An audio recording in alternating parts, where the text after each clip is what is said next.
고린도전서 먼저 봅니다. 고린도전서 1장을 봅니다. 1장 2절. 고린도전서 1장 2절을 우리 한 목소리로 함께 봅니다. 시작. 고린도에 있는 하나님의 교회 곧 그리스도 예수 안에서 거룩하여지고 성도라 부르심을 받은 자들과 또 각 처에서 우리의 주 곧 그들과 우리의 주 되신 예수 그리스도의 이름을 부르는 모든 자들에게. 자, 고린도전서를 사도 바울이 기록을 하고 보내면서 밝히고 있어요, 지금. 고린도 교회가 어떠한 교회다라는 것을 지금 말하고 있어요. 예수 안에서 거룩하여진 성도들이 모여있는 곳, 그곳이 지금 어느 교회라는 거예요? 고린도 교회라는 거예요. 고린도 교회. 그렇게 부르심을 받은 자들과 또 각처에서 우리의 주, 그들과 우리의 주 되신 예수 그리스도의 이름을 부르는 모든 자들에게 지금 바울이 이러한 지금 고린도 교회에 보내고 있다라는 것을 서문에서 밝히고 있습니다. 그런데 고린도 교회가 그 당시에 굉장히 문제가 많던 교회예요. 그 당시에 많은 교회들이 소아시아에 바울로 인해서 세워진 초대교회, 아시아 지역의 초대교회가 많이 있었는데 그 많은 교회들 중에서도 특히 고린도 교회가 영적으로 또 육적으로 영과 혼과 육이 다 온전히 믿음으로 온전히 합해서 하나 된 게 아니고 이 사람들이 다 혼탁해져 있고 음행을 행하고 우상을 숭배하는 것 때문에 바울이 굉장히 걱정하고 우려했던 교회가 고린도 교회였습니다. 그래서 그 고린도 교회에 편지를 보내는데 10절에 보면 또 알 수 있는 부분이 나오면 10절 한번 또 봅니다. 10절을 같이 한번 읽어봅니다. 시작.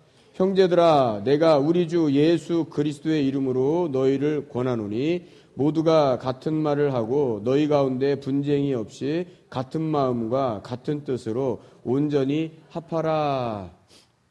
우리가 같은 말, 같은 뜻, 같은 생각, 같은 마음 많이 들었죠? 우리가 셀교회를 하면서 셀교회에서 추구하는 게 바로 이거거든요. 그런데 뭐 셀교회가 됐든 전통교회가 됐든 간에 고린도 교회가 가지고 있었던 문제는 뭐였냐면 바울이 지적하고 있는데 같은 말을 하지 않았다는 거예요. 같은 생각하지 않았다는 거예요. 또 같은 뜻으로 온전히 합해야 되는데 합했으면 이런 편지 안 보냈겠죠. 온전히 합하지가 않았어요. 그러니까 4분 5열 됐어요. 고린도 교회가. 분명히 예수 안에서 부름받은 거룩한 성도들이 있는 교회가 고린도 교회인데 고린도 교회가 온전히 주 예수 안에서 믿음으로 예수 이름으로 하나 되지 않았단 말이에요. 그러니까 너희는 온전히 합해야 된다. 온전히 합해라. 그런 목적성을 가지고 고린도에 편지를 보낸 게 고린도 전서입니다. 예. 그리고 마지막으로 한번 가서 봅니다. 고린도 전서 16장 13절, 14절을 한번. 그러니까 지금 고린도전서 들어가기 전에 제가 서론적인 것과 결론적인 것을 먼저 지금 말씀을 보는 거예요. 고린도전서 16장 13절, 14절을 같이 한번 읽어봅니다. 같이 시작. 깨어 믿음에 굳게 서서 남자답게 강건하라. 너희 모든 일을 사랑으로 행하라. 그러니까 문제가 되고 있는 고린도 교회를 향해서 바울이 문제를 지적했고 그 문제 때문에 내가 편지를 너희들에게 쓰는 거다라고 밝히고 있고 마지막에 편지를 끝맺으면서 인사할 때 지금 당부의 말을 하는 게 뭐냐 하면 너희는 믿음에 굳게 서서 깨어서 강건하라. 그리고 서로 사랑으로 뭐 하라는 거예요? 행하라는 거예요. 행하라. 사랑으로 행하라. 이제 살펴보면 알겠지만 고린도 교회가 가지고 있는 여러 가지 문제들의 그 문제를 해결할 수 있는 방법은 사랑이었다는 거예요. 사랑. 그래서 사랑으로 행하라. 그래서 고린도전서에 보면 13장에 보면 한 장 전체가 짧지만 한 장 전체가 다 사랑에 대한 이야기예요. 문제를 언급하고 고린도 교인들이 문제에 대해서 질문을 던지는 거예요. 사도 바울에게 질문했을 때 사도 바울이 답변을 해요. 그거에 대한 답변을 쭉 기술하고 13장에 와서 사랑에 대해서 언급을 하는 거예요. 그리고 너희가 사랑 안에서 은사도 행하고 사랑 안에서 방언을 말하고 사랑 안에서 예언을 행하고 그 모든 것들이 다 사랑으로 말미암아야 된다. 문제 해결도 사랑 안에서 해결이 돼야 된다 해서 16장에 가서 너희는 사랑으로 모든 것을 행하라 이렇게 결론을 내고 있는 게 고린도 전서입니다. 아시겠죠? 예. 자, 나눠드린 거 자료를 한번 봅니다. 자세히는 살펴볼 수는 없고, 자, 먼저 들어가기 전에 지난 시간 배운 거 잠깐만 짚어보고 넘어갈게요. 우리가 지난 시간에 로마서를 배웠습니다. 로마서 그러면 딱 떠올라야 돼요. 로마서는 교리서다. 교리서. 로마서는 교리서예요. 근데 로마서에 있는 내용하고 중복되는 비슷한 내용들을 같이 다루고 있는 것이 뭐라 그랬습니까? 갈라디아서예요. 갈라디아서. 그래 로마서에 있는 내용을 늘려놓으면 갈라디아서에 있는 내용과 비슷하고, 갈라디아서에 있는 내용을 늘려놓으면 로마서, 줄여놓으면 갈라디아서. 이렇게 생각하시면 쉬운 거예요. 그래서 갈라디아서도 로마서와 함께 뭐라 그랬냐면 교리서라 그랬습니다. 교리서. 그런데 로마서의 경우에는 믿음의 기본적인 것을 우리에게 가르쳐주고 있다고 그랬어요. 믿음의 기본이 되는 것. 그게 뭐였냐면 우리는 그거를 구원의 서정이라고 그랬죠. 구원의 서정 또는 구원의 차서, 구원의 순서 이렇게 말씀드렸죠. 지난 시간에. 그죠? 로마서에서 제일 중요하게 처음에 언급하는 게 뭐였죠? 죄였어요. 죄. 근데 죄로 인해서 우리가 예수를 구세주로 믿고 우리가 믿음으로 의인된다 그랬어요. 그래서 죄에서 믿음으로 의인되었다. 그걸 뭐라고 그런다 그랬죠? 칭의라 그랬어요. 칭의. 이것을 우리는 이신칭의 또는 이신득의 그렇게 신학적인 용어로 말한다 그랬어요. 이신칭의 믿음으로 의롭다함을 받는다. 로마서 10장에 있는 거죠. 1장 17절에 보니까 하나님의 복음에는 뭐가 나타나요? 복음에는 하나님의 의가 나타나서 그 의로 말미암아 우리가 믿음으로 의롭다함을 받는다, 칭한다 그랬어요. 그래서 이신칭의라 그랬고 믿음으로 의를 얻었다 그래서 이신득의라 이렇게 말한다 그랬어요. 자, 믿음으로 칭함을 받았으면 그 다음에 어떻게 된다 그랬어요? 성화되어 간다 그랬죠. 성화. 예수 그리스도를 닮아가기 위해서 내가 가지고 있는 이 세상적인 것, 더러운 때들, 내 육적인 것들, 내 생각과 내 의지와 내 지식과 모든 것들을 다 버리는 것, 버리는 연습을 우리가 육신이 있는 동안 해나가는 과정, 예수를 닮아가려고 애쓰는 과정, 그게 성화라 그랬어요. 그 다음에 성화에서 우리가 어디에 이르러요? 영화에 이른다 그랬어요. 영화에. 그래서 죄로 말미암아 구원을 얻어 칭의를 받고 성화를 통해서 영화, 이것을 우리가 뭐라 그런다 그랬어요? 구원의 서정 또는 구원의 차서, 구원의 순서 이렇게 부른다 그랬어요. 이게 지난 시간에 로마서에서 우리가 배웠던, 함께 다루었던 겁니다. 자, 요렇게만 정리를 좀 해보고 이제 고린도전서 들어갈게요.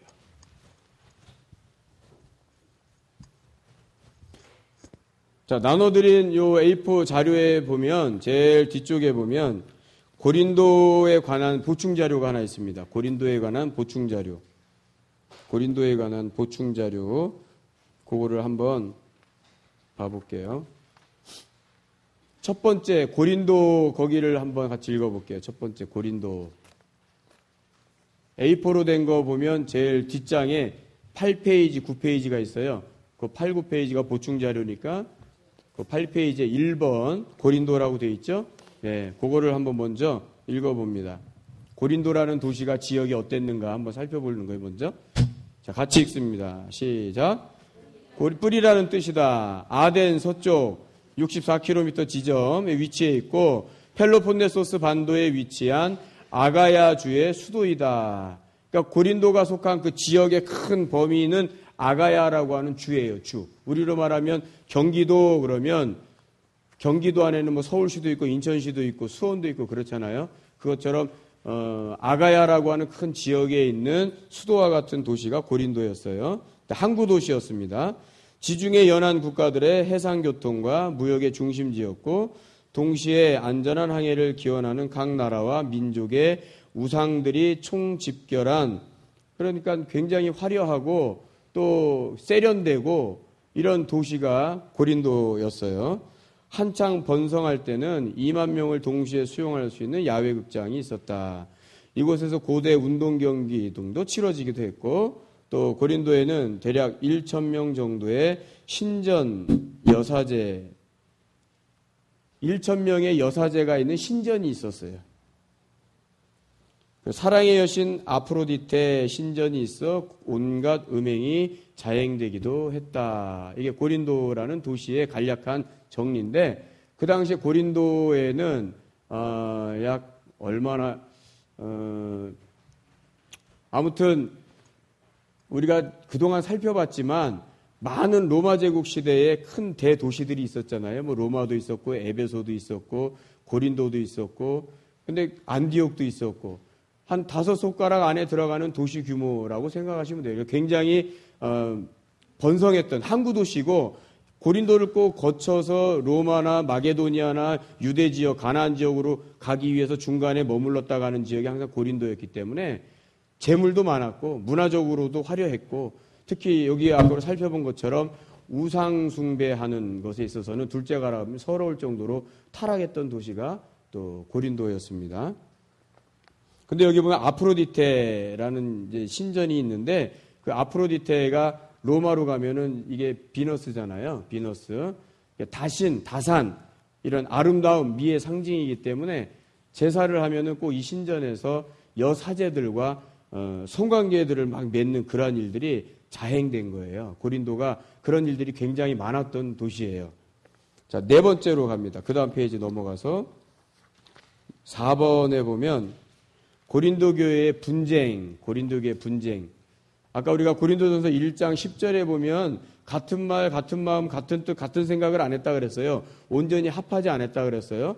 그거를 12절에 가서 읽어보면 왜 그런가에 대해서 나옵니다. 12절을 고린도전서 1장 12절을 잠깐 보고 여기를 같이 읽어볼게요. 고린도전서 1장 12절.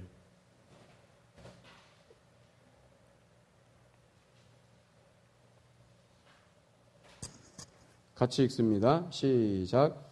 내가 이것을 말하거니와 너희가 각각 이르되 나는 바울에게, 나는 아볼로에게, 나는 게바에게, 나는 그리스도에게 속한 자라 한다는 것이니. 11절에 시작. 내 형제들아 글로에의 지편으로 너희에 대한 말이 내게 들리니 곧 너희 가운데 분쟁이 있다는 것이라. 그러니까 바울에게 글로에의 지편의 사람들을 통해서 바울에게 전해 들려온 소식은 뭐냐면 고린도 교회는 바울이 세운 교회예요. 바울이 세운 교회고 나름대로 바울이 심혈을 기울여서 그 성도들을 가르치고 양육했던 교회가 고린도 교회인데 지금 고린도 교회에 대한 안타까운 소식이 글로에 집에 있는 그 사람들 편에 들려오는 건데 너희에게 분쟁이 있다. 그런데 그 분쟁이 뭔가 하고 보니까 12절에 지금 몇 개 파가 나오는 거예요? 3개 파? 다시 한번요. 시작. 내가 이것을 말하거니와 너희가 각각 이르되 나는 바울에게라. 그러니까 바울파가 있었어요. 또 나는 아볼로에게라. 아볼로파가 있었고 나는 게바에게 게바파가 있었고 또 나는 그리스도에게 속한 자라. 그러니까 그리스도파라. 우리가 제일 경건하고 우리가 제일 올바른 신앙생활을 하는 파야. 그래서 총 몇 개 파가 있는 거예요? 4개 파로 당파 싸움이 일어난 거예요. 고린도 교회가. 분쟁이 일어난 거예요. 그래서 바울은 이 소리를 듣고 이 얘기를 듣고 이걸 해결하려고 뭘 보낸 거예요? 결론은. 고린도 전서 이 편지를 보낸 거예요. 예. 자, 거기 4번을 하나하나 한번 잠깐 살펴봅니다. 첫 번째는 바울파가 나왔어요. 고린도전서 1장 12절에 바울파가 나왔어요. 같이 한번 읽어보세요. 시작. 설립자인 바울을 지지하며 추종하던 분파. 화술이 뛰어났던 아볼로와는 달리 바울은 언변, 말재주가 좀 부족했어요. 아볼로파 사람들은 이걸 빌미로 바울파를 어떻게 했대요? 공격을 했대요. 그래서 바울파와 아볼로파가 늘 이렇게 서로 시기하고 경쟁한 거예요. 고린도 교회 내에서. 두 번째, 아볼로파. 바울의 후임자로 고린도 교회를 지도한 유대 출신 학자 아볼로. 우리가 흔히 아폴로 하는 아볼로를 추종하는 무리 사도행전 18장에 나옵니다. 성경적인 지식과 언변이 뛰어난 사람이에요. 또 헬라 철학을 공부한 사람이기 때문에 철학적인 지식과 논리적인 체계적인 사고를 가지고 있었던 사람이라 그러니까 굉장히 좀 뭐라 그럴까요? 지식적인 거. 우리가 흔히 이를 현학적이라고 표현하는데 지식적이고 체계적이고 논리적이고 오늘날에 보면은 바른 말 잘하고 이렇게 올바른 말 잘하고 그 문제를 잘 지적하고 왜 그런지 이런 걸 잘 이야기하는 사람들. 저 사람 굉장히 똑똑하고 지혜롭고 막 이렇게 우리가 판단되는 사람들 있잖아요. 그러니까 그런 부류의 사람들이 주로 어디에 속해 있는 거예요? 아볼로파에 속해 있던 거예요. 그래서 특별히 좋아했던 헬라 출신의 성도들이 아볼로파에 속했을 것이고 세 번째 게바파 같이 읽습니다. 시작. 예수 그리스도의 수제자인 베드로를 추종하는 파 생전에 주님과 동행하여 주님으로부터 직접 배운 12제자 중에 수제자인 베드로야말로 바울이나 아볼로를 능가하는 인물이라 생각하였다. 주로 유대 출신 그리스도인들이 주류를 이루었을 것이다. 예. 왜냐하면 우리가 사도행전을 근거로 보면 두 인물을 생각하라 그랬는데 사도행전을 생각하면 첫째는 베드로. 베드로는 유대의 사도로 세움받았고 바울은 이방인의 사도로 세움받았다. 사도행전이 큰 줄기로 보면 그렇게 두 맥락으로 나뉘어진다 그랬잖아요. 그러니까 당연히 베드로를 지지했던 베드로파는 어디 출신들이 많은 거예요? 유대 지역에서 이사 온 사람들, 그 전부터 디아스포라로 있던 사람들도 물론 있겠죠. 그러니까 유대주의에 있었던 율법으로 유대교의 문화를 유대인으로 살았던 그러한 사람들이 주로 그리스도인이 되어서 누구를 지지하게 되는 거예요? 베드로, 게바를 지지하는 파에 주로 속했던 게바파가 또 있었고 네 번째 그리스도파 시작. 그리스도에게 속한 자라고 주장하는 파, 주님의 가르침이나 교훈을 직접 들었다든가 아니면 오병이의 기적 등을 체험했다거나 아니면 주님의 부활을 목격했다거나 하는 등의 주님의 공생의 기간 중 주님과 직간접적으로 관계가 있던 사람들과 그를 따르는 추종하는 사람들이 주로 그리스도교로 개종해서 나는 그리스도에게 속한 파야. 나는 바울도 필요 없고 아볼로도 필요 없고 게바도 필요 없어. 나는 오로지 예수 그리스도. 맞는 말이에요. 틀린 말은 아니에요. 그러나 뭐가 나빴다는 거예요? 서로 온전히 합해야 되는데 합하지 못한 게 나빴다는 거예요. 그래서 이게 고린도 교회를 끊임없이 흔드는 문제가 됐었다는 거예요. 그 당시에. 아시겠죠? 네. 마지막으로 고린도의 우상 숭배 거기를 한번 읽어봅니다. 같이 읽습니다. 시작. 고린도의 우상 숭배는 오늘날 불신의 현대인들에게까지도 회자될 정도로 유명하다. 고린도는 지중해 연안을 항해하는 헬라, 애굽, 시리아, 가나안, 아시아 출신 선원들이 모두 다 체류하는 항구 도시였기 때문에 마치 인종 전시장을 방불케 하였다. 그리고 이들이 세운 신전들이 도시 도처에 있었다. 애굽 사람들이 세운 이시스와 세라피스 신전, 에베소를 대표하는 아데미 신전, 수로보니게 사람이 세운 아스타로 신전, 부르기아 사람들이 세운 마그나마터 신전 등이 그것이다. 이 가운데서도 유명한 것은 고린도 광장 남쪽에 데메트 신전, 고린도 해협 북동쪽에 포세이돈 신전, 고린도 광장 북서쪽에 아폴로 신전 등이었다. 이 가운데 고린도를 대표하는 것으로 고린도 광장 남쪽 아크로고린도 언덕의 우뚝 솟은 아프로디테 신전이다. 고린도 시가지를 한눈에 내려다보는 해발 575m 높이의 안바니에 우뚝 솟아있는 이 신전에는 당시 무려 1000명의 여사제들이 있었는데 이들은 제사의식의 일환으로 온갖 음란한 행위를 자행하였다. 이렇게 음행과 우상숭배가 일상생활처럼 만연하다 보니 고린도 교인 중에도 아버지의 첩과 동침하는 자들이 있어 교회에 큰 문제가 되기도 하였다. 이게 고린도 교회에 대한 상황을 지금 우리가 지금 읽어봤습니다. 이 내용은 그 성경사전에 있는 내용 발췌한 거예요. 그러니까 그거 참고하시면 돼요. 그러니까 지금 요것만 읽어봐도 고린도 지역이 어땠구나라는 게 좀 그려지고 상상이 가죠. 예. 그런 지역에 보낸 편지가 고린도 전서입니다. 그리고 고린도 전서를 보내고 나서 고린도 교인들이 신앙생활을 어떻게 하고 있는가 바울이 궁금했을까요? 안 궁금했을까요? 궁금했죠. 왜요?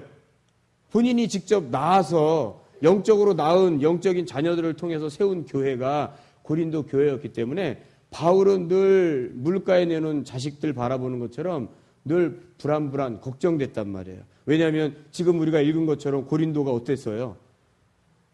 아주 그냥 타락의 극치를 달리는 도시였기 때문에 물 가운데 불구덩이 가운데 애들 나눈 것처럼 지금 고린도 교회를 늘 바울은 그렇게 바라봤단 말이에요.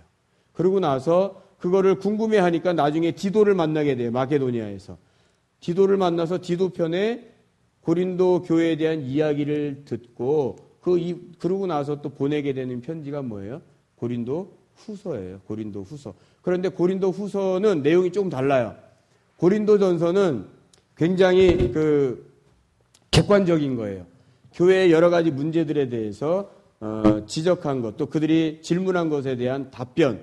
그래서 약간 체계적이기도 하고 신학적이기도 하고 교리적인 내용도 있고 객관적인 입장에서 서술돼서 기록한 편지라면 고린도 후서는 디도가 와서 뭐라 그러냐면 교회에 가봤더니 조금 나아지긴 했는데 당신에 대해서 사도 바울 당신에 대해서 안 좋게 생각하는 사람들이 있습니다. 그래서 사도 바울이 가르치는 것은 잘못된 가르침이고 우리가 가르치는 것을 여러분들은 알아야 됩니다라고 해서 잘못된 복음을 전하는 당신의 사도권을 부인하면서 당신에 대해서 음해를 하는 사람들이 있습니다.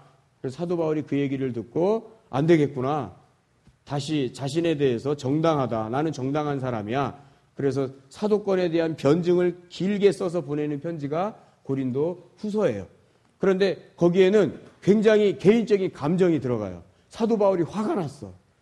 고린도 후서에 그 내용은 없어요. 그런데 사도 바울이 언어를 쓴 것, 고린도 후서 전체 내용은 사도 바울의 굉장히 개인적이고 감정적이고 약간 과격한 그런 것을 엿볼 수 있는 내용들이 고린도 후서에 나와요.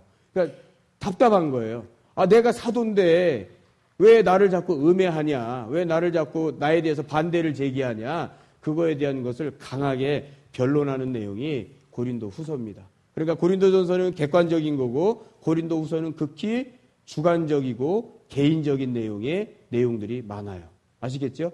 네, 그게 고린도전서, 고린도후서 그런 차이가 조금 있습니다. 자, 개요 부분만 한번 같이 읽어봅니다. 개요. 고린도전서, 후서, 개요. 강의한 앞쪽으로 오셔서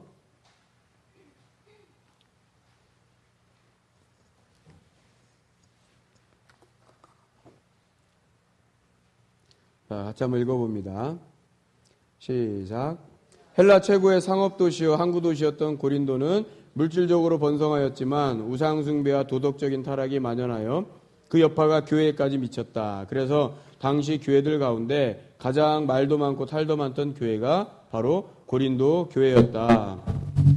사도 바울이 고린도 교회에 발생한 온갖 문제들을 해결하기 위해 제일 먼저 제시한 것은 십자가의 도이다. 십자가의 도가 멸망하는 자들에게는 미련한 것이요 구원을 받는 우리에게는 하나님의 능력이라. 1장 18절에 나옵니다. 한번 찾아서 읽어봅니다. 고린도전서 1장 18절.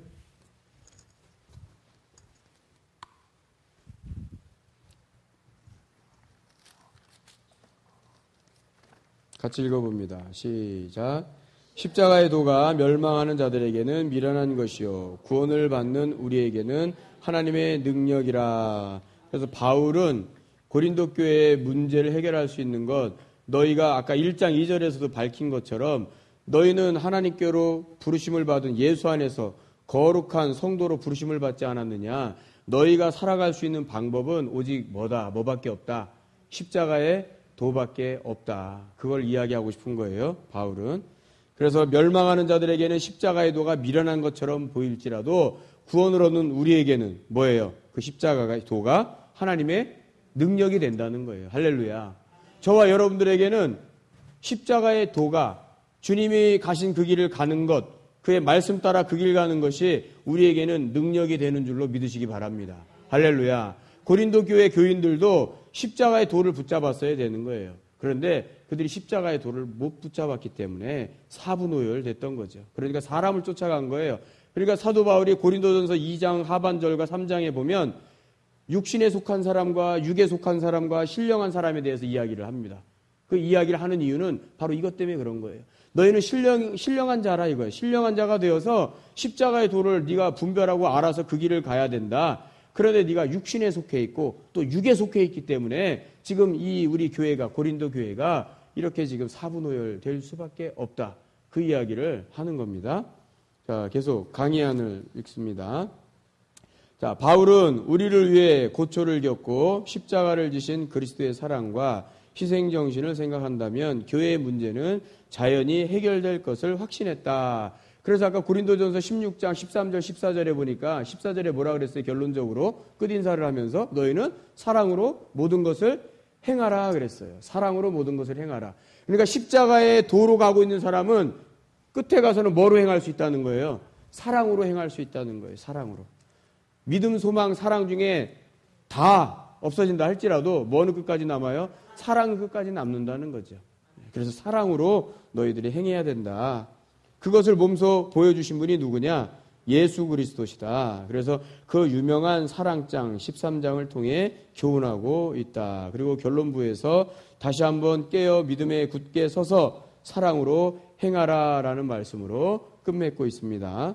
본 서신은 고린도 교회에서 발생하고 있는 여러 문제에 대한 질문을 받고 이를 해결하기 위해 기록한 서신이다. 즉 그리스도인의 음행의 문제, 소송의 문제, 독신과 결혼의 문제, 우상 제물을 먹는 문제, 성만찬의 본질적 의미와 임하는 자세, 성도의 죽음과 부활, 또 은사도 나오죠. 오늘날 모든 성도들이 궁금하게 여기는 문제와 답변이 본서를 가득 채우고 있다. 이런 점에서 본서는 고린도전서는 오늘날에도 2000년 전에도 중세 교회도 현대 앞으로 예수님 오시기 전까지 미래의 어떤 교회라 할지라도 그 교회가 겪을 수 있는 당면하는 모든 문제들에 대한 해결책을 제시해주는 뭐와 같다? 답변서와 같다. 교회의 문제를 해결할 수 있는 답변서와 같은 지침서와 같은 것이 뭐다? 고린도 전서다. 고린도 전서.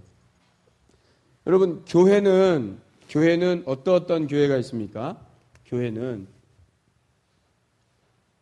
어떤 교회가 있을까요? 교회는 크게 보면 가시적 교회가 있어요. 가시적인 것과 비가시적인 교회가 있어요. 자, 우리는 지금 어디에서 살아가고 있어요? 어디에 속해 있어요? 현재 우리 어디에 속해 있죠? 현재 가시적인 교회에 속해 있지만 더 넓게 보면 우리는 또 어디에도 속해 있는 거예요? 비가시적인 교회에도 속해 있는 거예요. 왜요? 우리가 예수 그리스도 안에서 하나님의 자녀가 되었어요. 현재 우리는 믿는 자들의 모임이 돼서 이렇게 보여지는 교회당 건물 안에 있고 믿는 사람들이 모여있는 교회에 속해서 신앙생활을 하고 있어요. 그런데 이 가시적인 교회에는 끊임없이 뭐가 발생할 수 있어요? 문제들이 발생할 수 있어요. 어느 교회처럼? 지금 고린도 교회처럼. 그럼 이 고린도 교회처럼 문제가 발생할 수 있을 때 이 문제를 어떻게 해야 돼요? 우리는 해결을 해야 돼요. 해결을 해야 돼. 근데 해결을 해야 되는데 이 해결을 하면서 우리는 뭘 추구하면서 가는 거예요? 비가시적인 교회. 비가시적인 교회는 무슨 교회예요? 천상의 교회라고 하는 거죠. 천상의 교회. 가시적인 교회는 지상교회이죠. 지상교회. 그래서 우리는 가시적인 교회, 지상교회에 속해 있으면서 뭘 추구하는 거예요? 비가시적인 교회, 천상의 교회를 추구해 가는 거죠. 예. 여러분, 교회를 한번 정의를 한번 해보세요. 교회는 첫 번째, 교회를 뭐라고 정의할 수 있을까요? 우리가 그동안 알고 있는 지식을 한번 총동원해서 교회는 지금 아까 제가 말씀드렸어요. 믿는 사람들이 뭐하고 있어요? 믿는 사람들의 모임이죠. 믿는 사람들의 모임이에요. 그래서 우리는 이거를 뭐라고 부른다 그랬냐 하면 뭐라고 불러요? 에클레시아라고 부른다 그랬어요. 에클레시아. 자, 에크하고 칼레오의 합성어예요. 에클레시아는. 근데 에크는 어디로 붙어예요. 어디로 붙어. 뭐뭐로 붙어. 또는 밖으로. 칼레오는 부르다예요. 부르다. 그러니까 우리가 무엇으로부터 불러내서 모여 있는 게 교회예요. 그러면 어디로부터냐면 그게 바로 세상이에요. 우리가 믿지 않았을 때, 예수를 알지 못했을 때 우리가 속해 있는 곳은 세상이었단 말이에요. 근데 이 세상에서 예수 그리스도를 믿음으로 우리를 불러낸 거예요. 그래서 그 부름을 받은 사람들이 모여 있는 것이 뭐예요?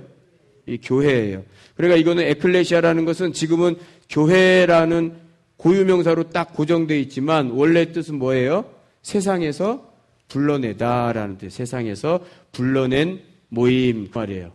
그러니까 세상에서 불러냄을 받은 사람들은 예수님 때문에 세상에서 불러냄을 받은 거니까 믿는 사람들의 모임이라는 뜻이에요. 교회가. 두 번째는요. 두 번째는 뭘까요? 교회 그러면. 두 번째는 뭘까요?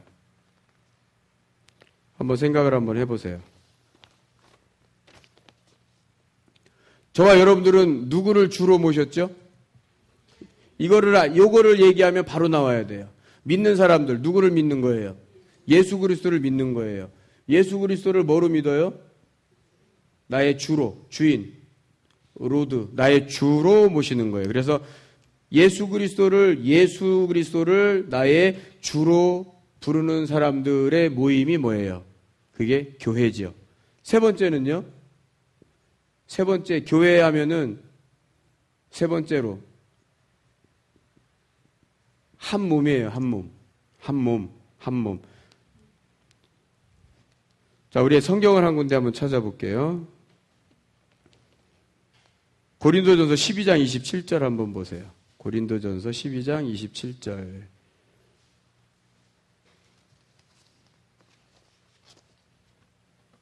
고린도전서 12장 27절. 한번 읽어보세요. 시작.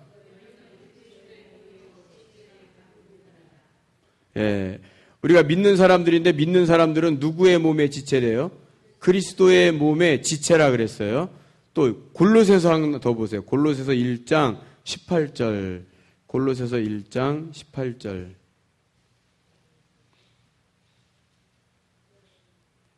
골로새서 1장 18절.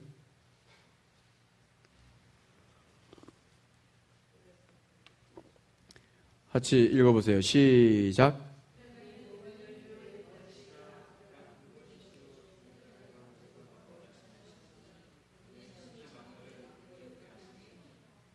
골로새서 1장 18절 보신 건가요? 예. 골로새서 1장 18절. 예. 뭐라 그랬습니까? 그는 몸인 교회의 머리라. 자, 예수 그리스도가 교회의 몸, 거기에 머리라 그랬죠? 고린도전서 아까 12장 27절에는 뭐라 그랬어요? 우리는 그리스도 몸의 지체라 그랬어요. 그러니까 예수 그리스도와 저와 여러분들이 다 뭐예요? 한 몸인 거예요. 한 몸. 그래서 교회는 예수 그리스도의 몸이다. 근데 저와 여러분들도 거기에 속한 지체이면서 뭐다? 한 몸이다. 그래서 교회는 예수로 말미암아 뭐다? 하나다. 한 몸이다. 그렇게 여러분이 딱 머릿속에 정의를 내리고 가지고 계셔야 돼요. 자, 다시. 교회는 뭐라고요? 믿는 사람들이 부름을 받아 모여있는 공동체가 교회고, 예수 그리스도를 나의 주로 믿는 사람들의 모임인 거고, 또 한 몸임을 이루는 것이 교회다. 예. 그런데 그래야 될 교회가 한 몸이 돼야 되는데, 고린도 교회는 지금 한 몸이 된 게 아니고 사분오열되어 있다 이 말이죠. 사분오열되어 있는 상황을 우리가 지금 바라보고 있는 게 고린도 전서에 나와 있는 내용입니다. 자, 그러면 이걸 잠깐 넘기셔서 어디를 보냐 하면 페이지 3페이지를 한번 보세요. 강의 한 3페이지. 3페이지에 보면 고린도 전서를 기록한 목적과 이유가 조금 더 자세히 나와 있어요. 여기를 한번 읽어봅니다. 같이. 시작. 본 서신은 당시 고린도 교회가 당면하고 있는 여러 문제들과 고린도 교회 성도들이 안고 있는 의문점들에 대해서 신앙적인 답변과 교훈을 주기 위해 기록되었다. 첫째, 아까 우리가 1장 11절 12절 읽어봤죠? 예, 첫째, 클로에의 집 사람이 가져온 소식. 그 소식이 무슨 소식이었어요? 당파의 문제였어요. 당파의 문제. 1장 11절, 12절에 보니까, 아까 12절에 보니까 나오죠? 당파. 우리가 살펴봤죠? 바울파, 바올로파, 게바파, 그리스도파. 지금 그렇게 나뉘어져 있는 문제에 대해서 글로의 집 사람이 바울에게 소식을 전한 거예요. 그래서 그거에 대한 신앙적인 답변과 문제 해결을 위해서 바울이 고린도전서를 썼다. 그리고 많은 질문들을 합니다. 그 질문들에 대한 답변이 5장부터 15장까지 쭉 이어지는 거예요. 15장은 부활장이잖아요. 15장까지 쭉 이어지는 건데 나중에 16장 가서 이제 마무리를 하는 거죠. 그래서 그런 질문에 대한 답변과 교훈을 주기 위해서 고린도전서를 기록했다. 그 문제들이 뭔지 참고사항 밑에 한번 봅니다. 자, 불륜 사건에 대해서 5장, 아까 소송 사건에 대해서는 6장, 혼인, 결혼 문제, 독신, 이혼, 처녀와 과부의 재혼 문제에 대해서 다룬 게 7장, 우상의 재물 문제 8장, 9장, 10장, 부인들의 수건의 문제, 질서에 대한 거죠. 11장, 성찬에 대한 문제, 성령의 은사 문제, 부활의 문제, 그 다음에 헌금에 대한 가르침 해서 고린도전서가 이렇게 구성이 되어 있습니다.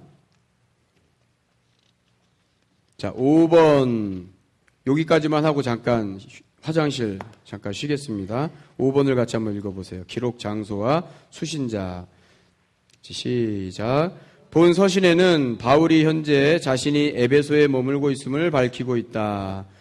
또 고린도 교인들에게 아굴라와 브리스가의 안부를 전하고 있는데 당시 이들 부부는 바울과 더불어 에베소에 머물고 있었다. 이게 사도행전 18장에 나옵니다. 이로 볼 때 본 서신은 에베소에서 고린도 교회 교인들의 성도들을 위해 기록된 것으로 보인다. 참고로 고린도후서는 마게도니아에서 기록됐다고 봅니다. 그 밑에 고린도후서 또 읽습니다. 사도 바울이 마게도니아에 머물면서 디도와 제외한 기사가 언급됩니다. 고린도후서 빠져 있어요. 고린도후서 7장 5절 8절이에요. 고린도후서라고 써놓으세요. 자, 고린도전서는 에베소에서 기록한 거예요. 에베소에서 3년 정도 머물면서 두란노에서 가르치는 사역을 하면서 에베소에 있을 때 보낸 것이고, 고린도전서는. 근데 고린도후서는 마게도니아에서 학자들은 마게도니아에 있는 빌립보라는 도시에서 썼을 것이다 라고 이야기를 합니다. 자, 계속 읽습니다. 또 디도편에 고린도후서를 발송했다는 사실도 나타난다. 고린도후서 8장 16절 24절에 보면 고린도후서 편지를 디도편에 보냈다.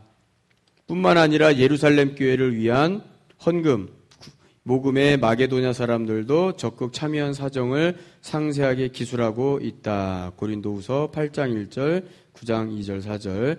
이런 사실은 고린도후서가 마게도냐의 어떤 장소, 빌립보일 것이라고 추정을 하는데 거기에서 기록되었을 것으로 이야기를 합니다.